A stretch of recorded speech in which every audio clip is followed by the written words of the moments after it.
Nakabili ako ng ignition coil at spark plug cup sa halagang 99 pesos lang lahat. Ito nga pala yung pang GY6 o pwede din sa TMX na ignition coil.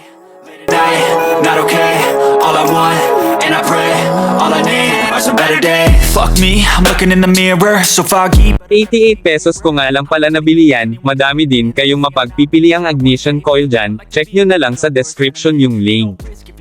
Ito naman spark plug cup ng Mio, 14 pesos ko lang siya nabili.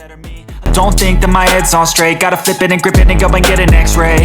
What's wrong with me, I just feel weight pushing on my chest and it squeezes till I suffocate. Better change. Ito namang pang GY6 na spark plug cup ay 8 pesos lang. Here I should celebrate, think I could change my mind, maybe elevate. Living life, everyday, late at night, not okay. All I want, and I pray, all I need are some better. Marami nga palang spark plug cup dyan. Sa may balak bumili, nasa description yung product link. Kung gusto nyo po ng mga video katulad nito, huwag nyo po sanang kalimutang mag-video sa like at mag-channel to my subscribe. Bye-bye! Like a Hellcat.